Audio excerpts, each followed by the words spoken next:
di program Studi Pendidikan Akuntansi Fakultas Pendidikan Ekonomi dan Bisnis dan sebagai anggota Satuan Pengendalian Internal Bidang Pendampingan dan Manajemen Risiko. Anggota Asosiasi Profesi Ikatan Akuntansi Indonesia tahun 2017, FPSB Indonesia tahun 2022, Girma Indonesia tahun 2023 hingga saat ini. Sertifikasi terkait manajemen risiko, Certified Risk Management Officer tahun 2022, Certified Risk Officer in Public Sector tahun 2023, Certified Risk Management Professional tahun 2024. Ibu Rika berpengalaman menjadi dosen di Prodi Pendidikan Akuntansi UPI pada tahun 2020 hingga sekarang.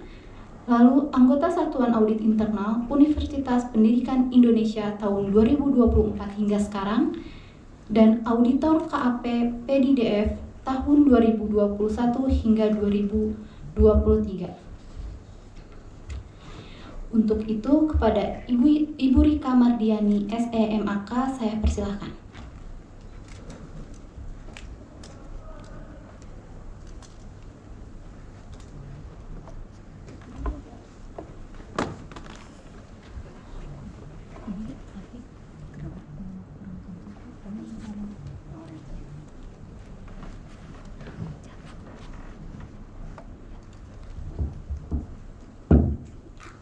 Bismillahirrahmanirrahim.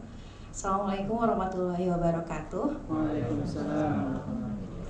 Ya, terima kasih kepada Bapak Ibu peserta workshop sekalian yang sudah kembali hadir di ruangan ini. Mungkin kalau Pak Budi tadi sudah lebih terkenal ya, kalau saya belum terkenal. Jadi izin saya mau memperkenalkan.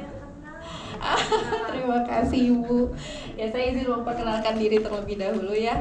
Bapak Ibu, perkenalkan nama saya Rika Mardiani. Kebetulan saya sebagai anggota SPI di sini dan mulai tahun 2024 saya menjabat sebagai anggota SPI untuk pendampingan dan juga manajemen risiko. Jadi mohon maaf di sini saya berdiri di depan bukan berarti lebih pintar karena ada Pak Tony di sini guru saya juga yang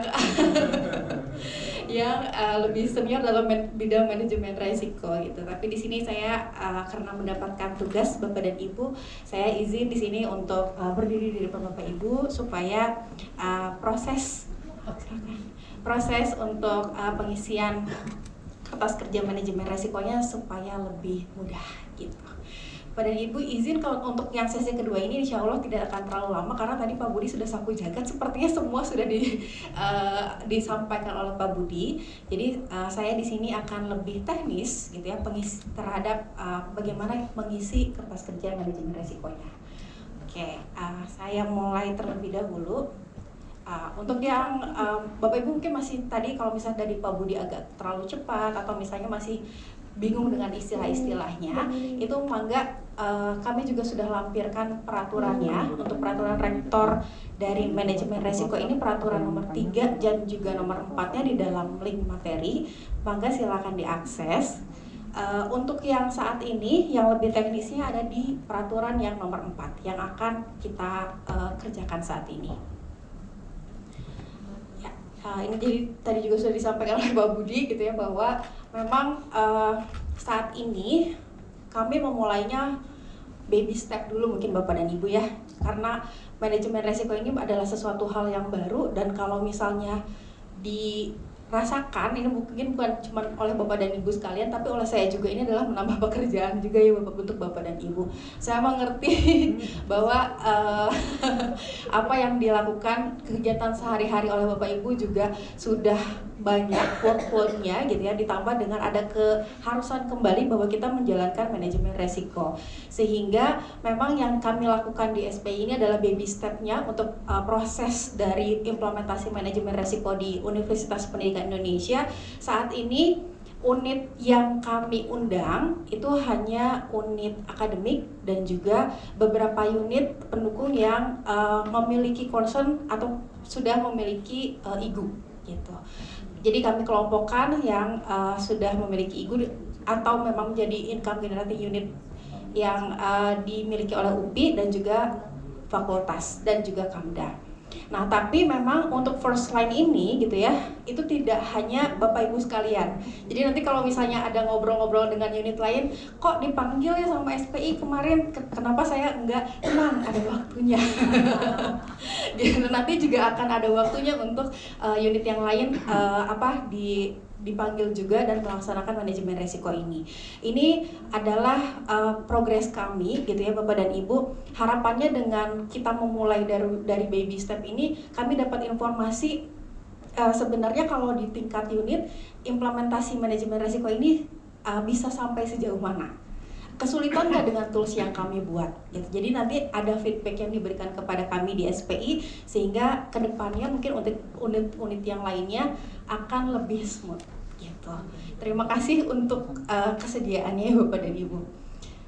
Nah, berikutnya tadi ini juga sempat disinggung oleh Pak Budi bahwa memang meskipun di sini baby step juga bahannya awal gitu ya, tapi harapannya sih yang dikerjakannya tetap optimal gitu ya. Jadi untuk sampai dengan saat ini untuk workshop ini hadirnya nanti sampai dengan pengerjaannya yang nomor 7. Jadi sampai dengan memilih alternatif dan menetapkan tindakan penanganan resiko gitu. Jadi nanti kertas kerjanya dibuatnya sampai tersebut. Terus apakah ini hanya ada di universitas untuk manajemen resiko ini? Tentu saja tidak ya Bapak dan Ibu. Kalau saya beberapa kali ikut pelatihan, memang manajemen resiko ini paling banyak dilakukannya di corporate gitu. Jadi kalau misalnya kita mau studi banding, memang yang paling utama itu banyaknya di kegiatan-kegiatan yang corporate. Pertamina gitu ya, PGN itu memang manajemen resikonya sudah lebih unggul daripada kita karena mereka penerapannya lebih dulu gitu ya, karena memang resiko yang dihadapinya lebih tinggi gitu. Jadi makanya manajemen resikonya juga menjadi mandatory. Nah, saat ini memang yang di universitas ini mulai dilaksanakan gitu ya, baru setelah itu mungkin di unit-unit yang lain. Ini yang saya dapatkan di pemerintahan. Ini contohnya untuk ini untuk badan. Ini udah pakai kacamata 4, mohon maaf ya, masih agak Badan Pembinaan Hukum Nasional gitu. Jadi Badan Pembinaan Hukum Nasional juga sama sudah melaksanakan manajemen resiko dan ini dipublish Bapak dan Ibu. Kami juga nanti harapannya pada saat memang semuanya sudah lengkap akan ada dokumen khusus gitu ya, dan ini juga akan dipublish. Jadi kalau misalnya Bapak Ibu bingung sebenarnya ujungnya kemana sih gitu untuk manajemen resiko ini, nanti akan ada dokumen gitu ya yang isinya adalah gabungan dari keseluruhan unit yang ada di UPI gitu ya. Resikonya nanti akan diregister dan juga nanti akan dipublish gitu. Nah, ini sampai terakhir juga masih sama kertas kerja dari manajemen resiko.